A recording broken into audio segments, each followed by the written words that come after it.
یہاں پر صوفیاء اپنی کرامت کا جب اظہار کرتے ہیں تو وہ کسی ایسے شخص کے سامنے کرتے ہیں جو اس کا محمل بن سکے، جو اس کا راز رکھ سکے۔ ہر کسی کے سامنے کرامت کرنا صوفیاء جائز نہیں سمجھتے، اور زندگی اور اپنی عملی زندگی یعنی نبی کریم صلی اللہ علیہ وسلم کی سنت مطہرہ پر چل کر وہ عملی زندگی لوگوں کو فراہم کرتے ہیں کہ یہ جو نبی کریم صلی اللہ علیہ وسلم کی سنت ہے اصل میں یہ معجزہ ہے، اس پر گامزن رہنا استقامت کے ساتھ پوری زندگی اصل میں یہ کرامت ہے، اور یہی صوفیاء کا پوری زندگی معمول رہتا ہے۔ مرداں ہزار دریا خورند و تشنا رفتند، مردان یعنی مردان غیب، اللہ والے، صوفیاء، صافیاء، اولیاء اللہ، کاملین، مقربین، اصفیاء، یہ مردان ہزار دریا پی چکے ہوتے ہیں مگر پھر بھی تشنا کے تشنا رہتے ہیں۔ اللہ اکبر! عرفان کا، علم کا، باطنی علم کے، علوم کے، عرفان کے، وجدان کے سمندر پیے ہوتے ہیں مگر ان کا عالم یہ ہوتا ہے اس کے بعد بھی تشنا کے تشنا ہی رہ جاتے ہیں۔ اللہ اکبر! کیا خوبصورت زبان محبوب الہی کی رحمت اللہ علیہ، اور کیا خوبصورت انداز سمجھانے کا آپ کا۔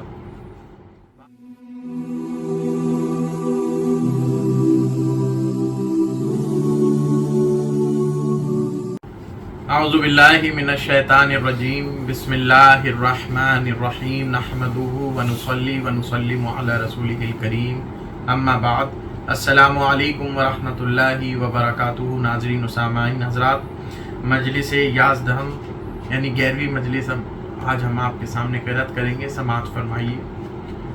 دوشنبہ بست و یکم ماہ مذکور دولت پائے بوس حاصل شد، سخن در برکت قدم نیک مرداں افتاد، فرمود کہ ہر موضعی کے ہست بہ یمن اقدام عیشا مربع است، چنانچہ مسجد جامع دہلی بعد از آ فرمود کہ اقدام چند اولیاء و بزرگاں آجا رسیدہ باشد کہ آ مقام چنا راحت دارد۔ اسی مہینے کی 21ویں تاریخ پیر کو قدم بوسی کی دولت حاصل ہوئی، نیک مردوں کے قدم کی برکت کا ذکر نکلا، ارشاد ہوا کہ جو بھی جگہ ہے انہی کے قدموں کی برکت سے راحت بخش ہے۔ مثال کے طور پر دہلی کی جامع مسجد، فرمایا کہ کتنے اولیاء اور بزرگوں کے قدم وہاں پہنچے ہوں گے کہ یہ جگہ ایسی راحت بخش ہے۔ بے شک بے شمار اولیاء کاملین کی دیار ہند جو ہے ان کے ہی قدم مبارک کی برکت سے آج پورا ہندوستان ٹھاٹے مارتا ہوا اسلام اور مسلمانوں کے سمندر سے بھرا ہوا ہے، اور بزرگان دین اور اولیاء کاملین ہی کی برکتیں ہیں، انہی کے قدم مبارک کی برکتیں ہیں کہ پورے ہندوستان کے چپے چپے پر قال اللہ و قال رسول کی گونج اٹھی ہے، اور سب ٹھاٹے مارتے ہوئے مسلمانوں کا ایک جم غفیر ہے۔ اور اس میں حضرت محبوب الہی نظام الدین اولیاء رحمۃ اللہ علیہ فرماتے ہیں کہ ان کے قدم مبارک کی برکت یہ ہے کہ یہ جہاں بھی قدم رکھتے ہیں وہ جگہ مربع ہو جاتی ہے، راحت بخش ہو جاتی ہے۔ غالباً اس زمانے میں یہ جامع مسجد وہ جامع مسجد نہیں ہے جو آج کے زمانے میں پرانی دلی میں شاہجہاں کی بنائی ہوئی جامع مسجد ہے۔ غالباً یہ وہ جامع مسجد ہے جو محبوب الہی نظام الدین اولیاء کی خانقاہ درگاہ سے متصل علاؤالدین خلجی کے بیٹے خضر خان نے جو علاؤالدین خلجی کے بیٹے نے جو مسجد تعمیر کی تھی، غالباً یہ وہی جامع مسجد کے حوالے سے آپ محبوب الہی نظام الدین اولیاء رحمۃ اللہ علیہ ارشاد فرما رہے ہیں، چونکہ خانقاہ میں درگاہ میں آپ سے ملاقات کے لیے بے شمار نجبا، اقطاب، ابدال، قلندر، خواجگان، اغواس آتے تھے ملاقات کے لیے، بے شمار صوفیاء، بزرگان دین، علماء آتے تھے، تو ان کی قدم مبارک کی برکت سے یہ جگہ کتنی مسجد اپنے آپ میں برکت والی ہے، اللہ کا گھر ہے، لیکن جب اولیاء اعظام کا قدم پڑتا ہے تو وہ اور منور ہو جاتی ہے۔ اس میں اس حکایت میں یہ آپ بیان فرما رہے ہیں، آگے فرماتے ہیں در اسنا فرمود کہ از محمود کبیر شنیدہ ہم کہ او گفتہ کہ سحرگاہی بزرگی را دیدم کہ بر بالائے کنگور ہا ملمہ مسجد جامع آدینہ کہ بر سرے طاقت ہا محرابست می آورد و می رفت اسی دوران فرمایا کہ میں نے محمود کبیر سے سنا، وہ کہتے تھے کہ ایک دفعہ صبح کے وقت میں نے ایک بزرگ کو دیکھا جامع مسجد کے ملمع شدہ کنگوروں کے اوپر جو محراب کی طاقوں کے اوپر بنے ہوئے ہیں آ جا رہے ہیں، بمثل مرغی در غایت سرعت بے تشویش از این سر تا آن سر می آمد و می رفت و من از دور نظارہ می کردم، پرندے کی طرح بڑے تیزی سے اور بے خوفی سے اس کنارے سے اس کنارے تک کبھی آتے ہیں اور کبھی جاتے ہیں، اور میں دور سے اس کا نظارہ کر رہا تھا۔ چون نزدیک صبح شد از آن کنگور ہا فرود آمد، پیش رفتم و سلام کردم، مرا گفت کہ دیدی، گفتم دیدم، گفت پیش کسے مگو۔ جب صبح ہونے لگی تو ان کنگوروں پر سے نیچے اتر آئے، میں نے ان کے سامنے گیا اور انہیں سلام کیا، مجھ سے کہنے لگے تم نے دیکھا؟ میں نے کہا جی ہاں میں نے دیکھا۔ بولے کسی سے کہنا مت۔ صوفیہ اکرام اولیاء کاملین سے جو خوارق عادات اور جو کرامات ظہور میں آتے ہیں تو صوفیہ اکرام کی کوشش یہ رہتی ہے کہ اس کا اخفاء کریں، اس کی ستر پوشی کرتے ہیں، اسے لوگوں کے سامنے علانیہ جو ہے اظہار میں نہیں لاتے ہیں، چونکہ صوفیہ کرامت کے طالب نہیں ہوتے ہیں، کرامت بخشنے والے کے طالب ہوتے ہیں۔ جو کرامت ان کو بخشتا ہے اس کے طالب ہوتے ہیں، کرامت کے طالب نہیں ہوتے ہیں صوفیہ اعظام۔ اور صوفیہ اعظام کے پاس کرامتوں کو چھپانا واجب ہے اور انبیاء اور مرسلین پر معجزات کا ظاہر کرنا واجب و فرض ہے۔ یہ بڑی عقائد میں بحث ہے، یہ پورے عقائد میں تفصیل سے اس پر گفتگو آتی ہے۔ جو انبیاء و مرسلین سے متصف ہوتا ہے وہ معجزہ ہوتا ہے، جو صوفیاء اولیاء اللہ سے جو متصف ہوتا ہے، صالحین کے ساتھ جو متصف ہوتا ہے یعنی امتیوں کے ساتھ، وہ کرامت ہوتی ہے، خوارق عادات بھی کہلاتے ہیں۔ اور جو شیاطین اور ابلیس وغیرہ کے ساتھ جو متصف ہوتے ہیں وہ غیر کرامت ہوتی ہے اور وہ استدراج کہلاتے ہیں۔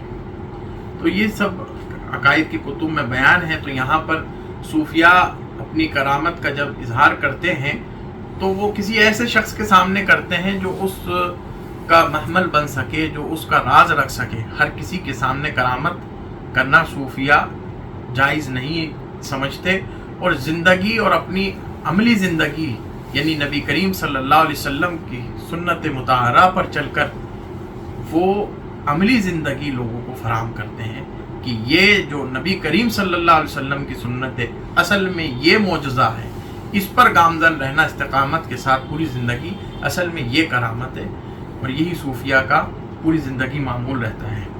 آگے فرماتے ہیں درئی میاں کاتب ارزداشت کرد کہ بیشتر از بزرگاں احوال خود را مستور داشتان حکمت چیست۔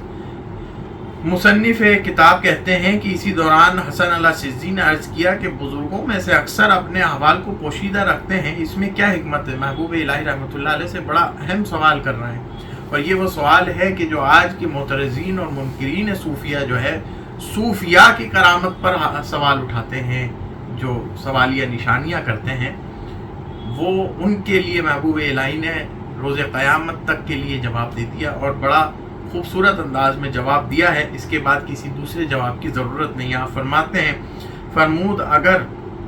فرمود کہ اگر سر فاش کنند محرمیت سر دیگر نشایند، چون یکے با یکی رازی گوید و آن شنندہ آشکار را کند، پیش آ گویندہ بعض رازی دیگر نہ گوید۔ ارشاد ہوا کہ اگر راز کو فاش کر دیں تو دوسرے راز کے محرم بننے کے قابل نہ رہے گا۔ اللہ اکبر۔ اگر ایک آدمی دوسرے سے راز کہتا ہے اور راز سننے والا اس کو ظاہر کر دیتا ہے، ایک آدمی دوسرے سے راز کہتا ہے اور راز سننے والا اس کو ظاہر کر دیتا ہے تو وہ راز بتانے والا پھر دوسرا راز نہیں بتائے گا۔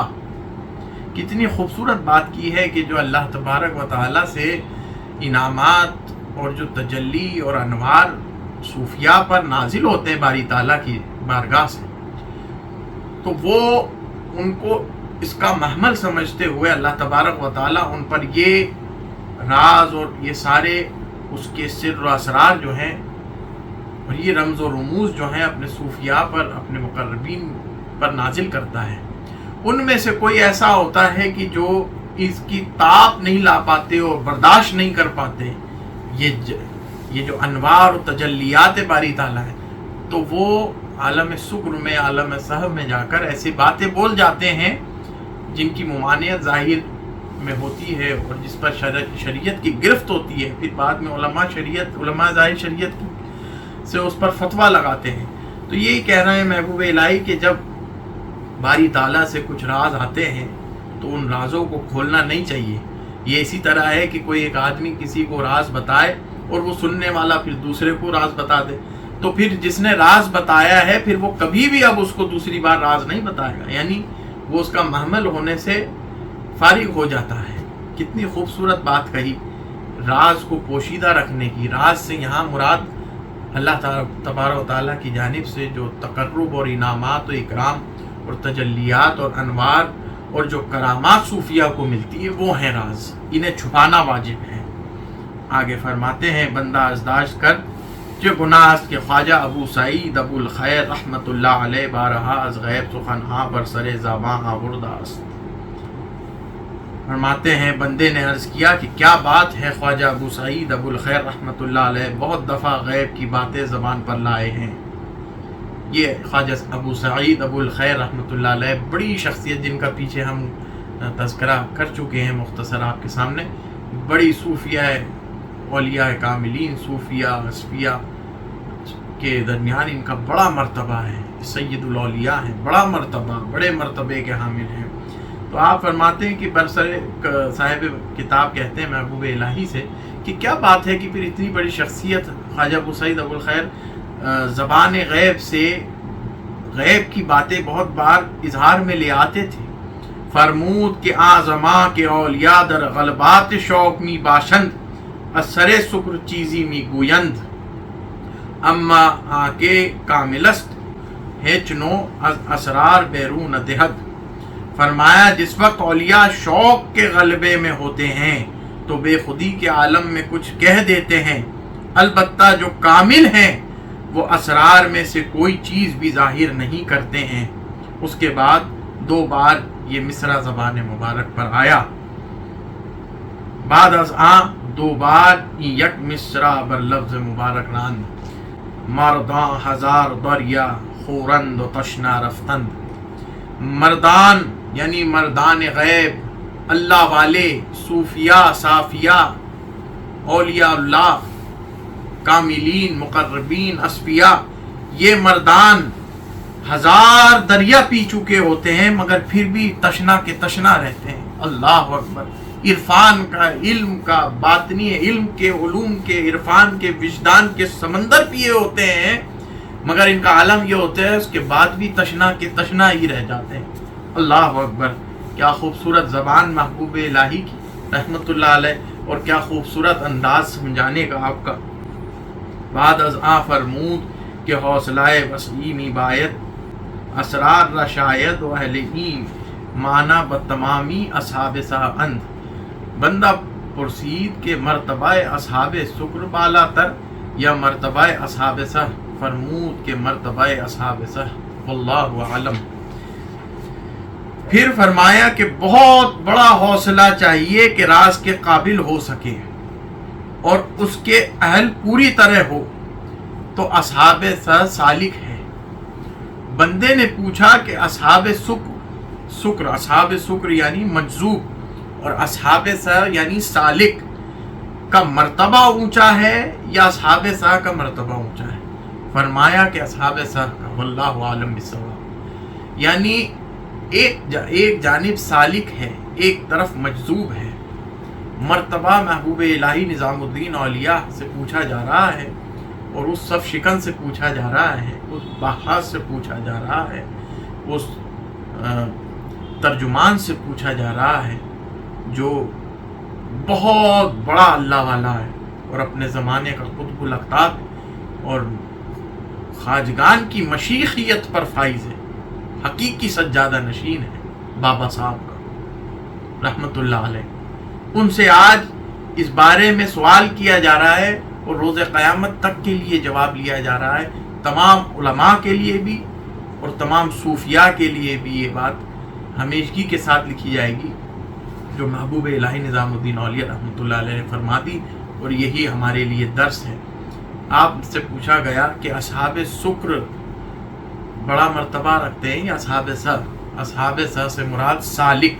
اس کی انشاءاللہ العزیز ہم تشریح آئندہ کے لیکچرز میں کریں گے. جو ہمارا صوفیاء پر الگ سے جو لیکچرز کا سیریز کا سلسلہ ہے اس پر ہم بیانیہ جاری کریں گے. سالک کون ہے، مجذوب کون ہے، یہ سارے جتنی اصطلاحات ہیں صوفیاء کے درمیان کیا کہلاتی ہیں. لیکن چیدہ یہ سنتے چلیں کہ سالک وہ ہوتے ہیں جو راز اور جو اللہ تبارک تعالیٰ کی طرف سے انوار اور تجلیات اور علوم اور وجدان اور عرفان کا سمندر پیے ہوتے ہیں، لیکن اس کے باوجود دنیا میں رہتے ہوئے مخلوق کے خداوند کی رہنمائی کرتے ہیں، ہدایت کرتے ہیں، خود کو بھی مقام تقرب تک پہنچاتے ہیں اور عوام کو اور خلق کے خدا کو بھی اللہ تبارک و تعالیٰ سے جوڑتے ہیں.